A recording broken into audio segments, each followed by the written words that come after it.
Hello and welcome to Breakfast All Day. I'm Matt. That's Christy. That's Alonso. Right down here is Sabrina, who's coming over to get pets, which I will do because I have not seen Atlantics, but these two lovely people have. Yes. And Alonso will describe it, and then they'll both review it. Yeah. It is on Netflix, so you can be watching it right now.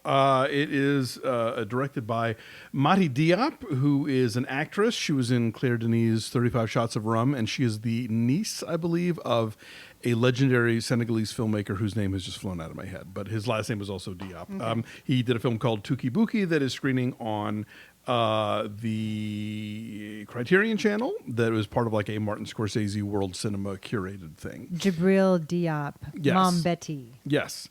So this film is about working class people in Senegal.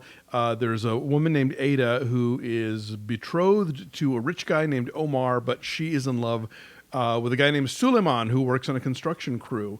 The construction crew has not been paid for months, and after confronting the bosses and getting nowhere with it, all the men on the crew just decide to hop on a boat. They want to go to Spain and try and get jobs there, and bring over the women in their lives. The boat disappears. No one's quite sure exactly what happened. But then strange things start happening. On Ada and Omar's wedding night, their wedding bed is set on fire. A lot of the women that she knows are sleepwalking with sort of zombie eyes, and they're confronting the bosses who didn't pay the men. There's a policeman who's trying to investigate the case but finds himself closer to it than he thought.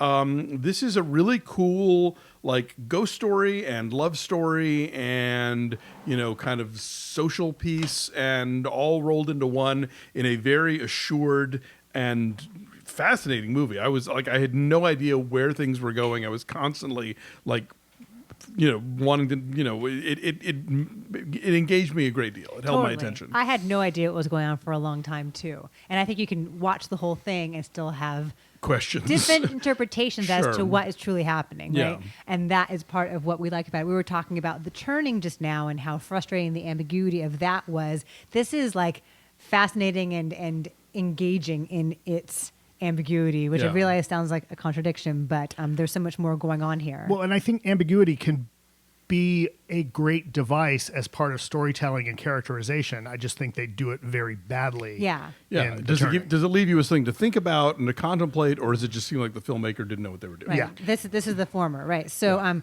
I love the way it is shot, and so much of it takes place at night. Yes. And they achieve so much in terms of mood and tension, and there's like a gauziness, like a gauzy blue kind of shimmer to so much of what happens at night, and yet you can still follow it. It's not like it's confusing. It's not like you can't see what's happening. I think that's hard to achieve from a cinematography perspective. And even on the home screen, it is shot by Claire Mathon, who also was a cinematographer on Portrait of a Lady on Fire.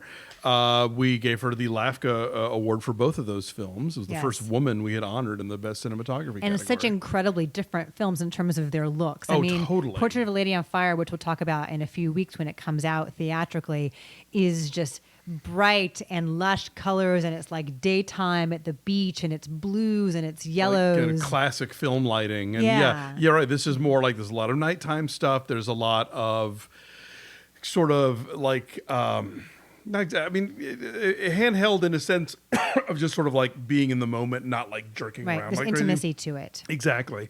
It almost floats. And we talk about like cinematographers who know how to shoot black skin and black faces, and she's doing that exceptionally well here. Right, which is, again, a great contrast with the look of the women in Portrait of Lady on Fire. Yes, who couldn't be wider. They could not be more way. So I really enjoyed trying to puzzle through this, and I was very impressed by the tonal balance that Mati Diop pulls off here, because it is so many different kinds of movie at once. It is, as you said, it's a love story, and it's sort of a supernatural thriller, although thriller suggests a kind of of pacing that is more sprightly or more intense than you experience here. But it is also saying something about the plight of these workers. Yeah. And is it an apartment? It's an building? office tower. Okay, so, right. And so you can see the frustration there, and like what they are hoping to achieve by jumping in a boat with absolutely nothing to their name and just seeking. It's a movie about Right. refugees. It's not about prosperity. It's about survival. And you can see the loneliness and the frustration of the women who were left behind and the confusion because they don't know what's happening either.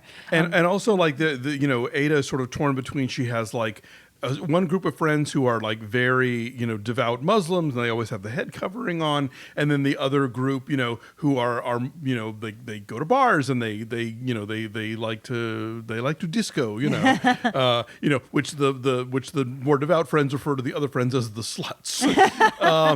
So she kind of has one foot in each world, and you sort of see like the expectations of women and the idea of like her marrying this guy who she certainly doesn't love him and he doesn't seem to love her that much, but like it's a thing that has been arranged and the family has expectations and he's rich, so it's her responsibility to like help elevate her parents, and there's all these things going on, but none of it ever feels like a polemic. It just feels like a story that we're being told. A rich sense of place. And speaking of that disco that the quote-unquote sluts go to, yes.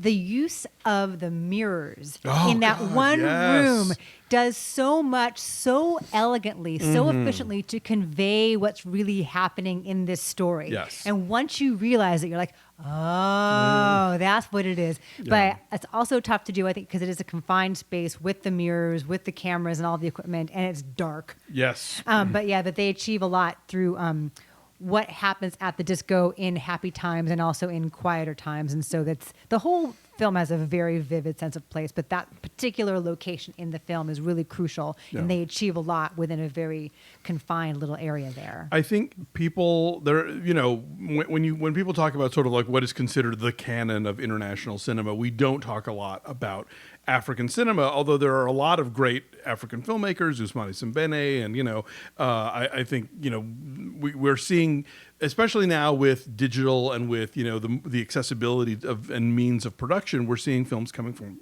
everywhere, and so if you've never seen an African movie before, this is a great place to start, and it's streaming on Netflix, so you don't even have to like go find an art house or a museum that's showing it. Yeah, and that there is a lot of folks were hoping that this might get an Academy Award nomination for Best Foreign Language Film. Yeah, I mean that category is really jammed. I don't know what you'd take out of there to put Atlantics in. It was a competitive year. I mean, even France, like they put forward Les Miserables and didn't put forward, Portrait of a Lady on Fire. Oh, right. That didn't get nominated. Sadly, didn't get nominated in any other categories, even though it's a great movie. But anyway, Atlantics, it's gorgeous and it's captivating. You should totally watch it. I'm saying 8. I said 8 also. So we're saying 8, and it's where? It is high on the somewhere, tomato meter. wherever in tomato land that it very is. high. All right, so people are digging it. Go so find it. You should. Streaming right now on Netflix. Thanks for watching. Like this video. Subscribe to our YouTube channel. Follow us at BeFastAllDay on Twitter, Instagram, and Facebook. And go take a look at our Patreon page at patreon.com/BeFastAllDay. That's where you'll find us talking about trailers, doing our TV recaps. Right now we're talking about HBO's The Outsider. We do reviews of older films on demand from our members, all kinds of fun stuff. So check that out. Thanks for watching. We'll see you next time. Bye. Bye.